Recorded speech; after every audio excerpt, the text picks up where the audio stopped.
Horse, tiger, powerful animals, right?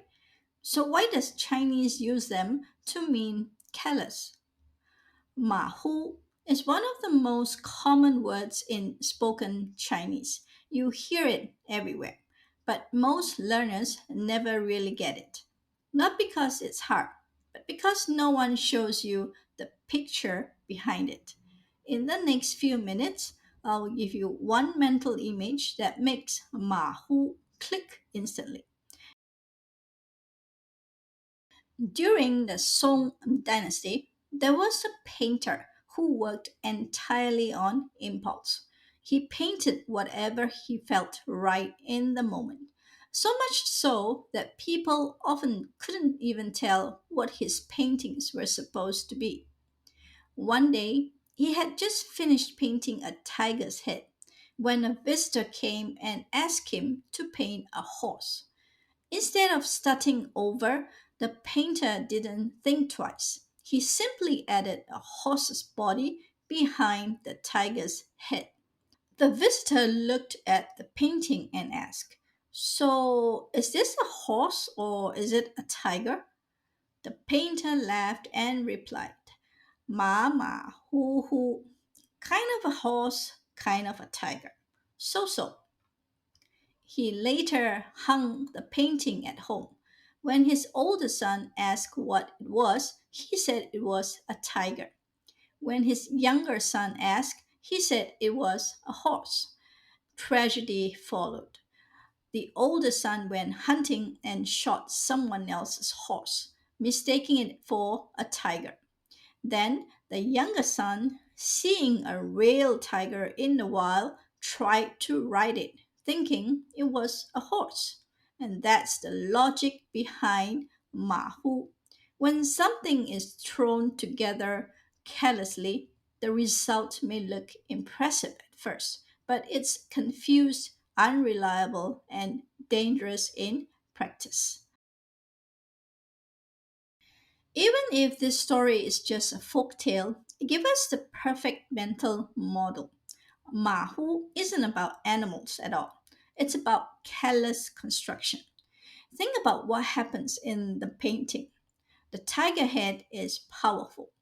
The horse body is also powerful. But they were never meant to go together. Each part is fine on its own. The problem isn't weakness. The problem is how they are put together. That's why Mahu doesn't mean lazy and it doesn't mean stupid. It means something was assembled without enough thought. Strong parts, wrong structure, messy output.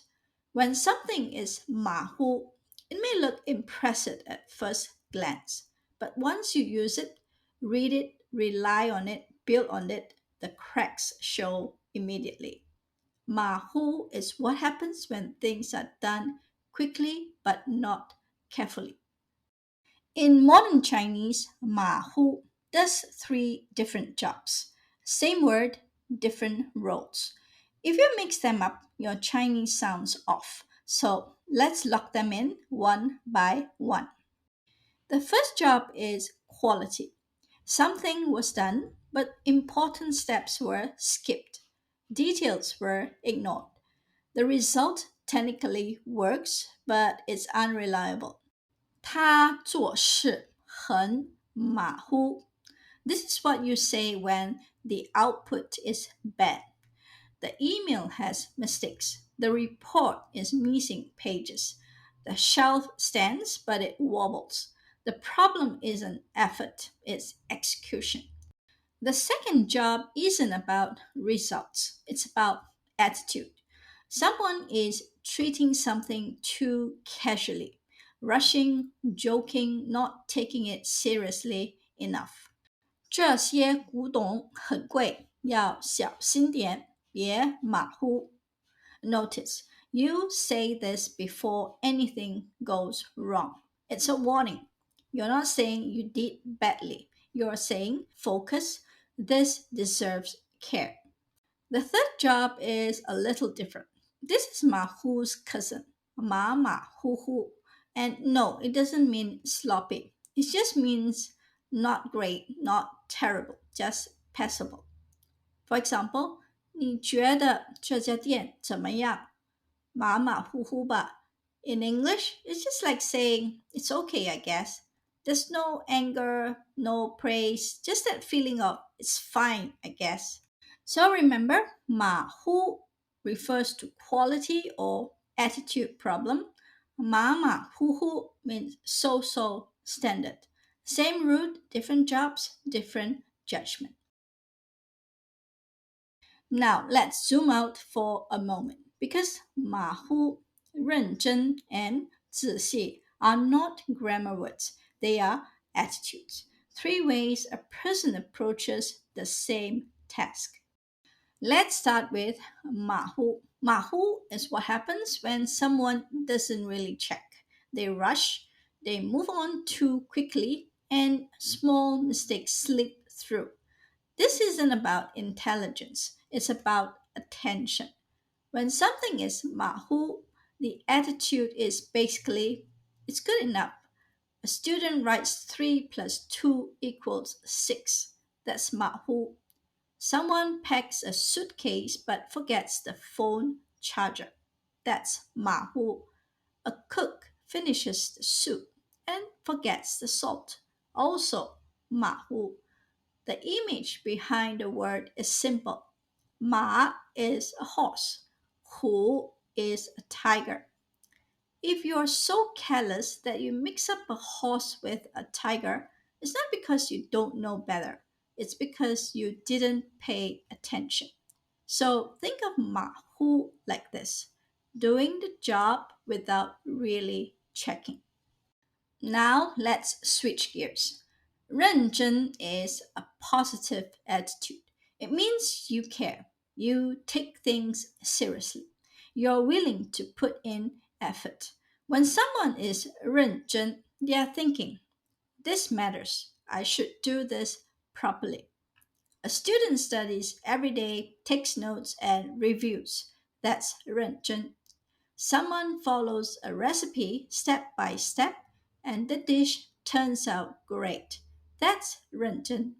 An employee double checks their work before submitting it. Also 认真. You can remember it this way. 认真 equals to I want to get this right. Now comes 仔细. 仔细 is not about effort in general. It's about details. It means slowing down just enough to notice small things other people miss. A proofreader checks every comma and punctuation mark. That's 仔细. Someone doing a puzzle studies each piece carefully. That's 仔细.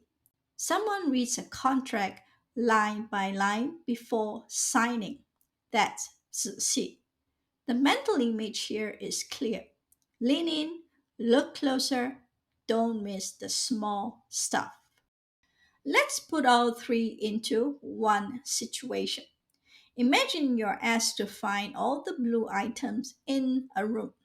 A Mahu person glances around and says, I see 3 blue things. They miss 5 others. That's Mahu. A Renzhen person walks around the room. They really try. They take the test seriously. That's Renzhen. A 仔细 person checks corners, looks behind objects, notices every tiny blue details. That's 仔细. So at this point, you already know what Mahu is. You don't need to translate it anymore. You look at the result, the missed steps, the small mistakes, and you instantly think they didn't check. In Chinese, that instant judgment has a name. It's Mahu. Now your turn. Think of one thing you often rush: work, packing, studying, cooking. Write one sentence using 别马虎 or 马马虎虎 in the comments. And if you like learning Chinese this way, through logic, not memorization, tell me which word I should break down next. See you. 再见.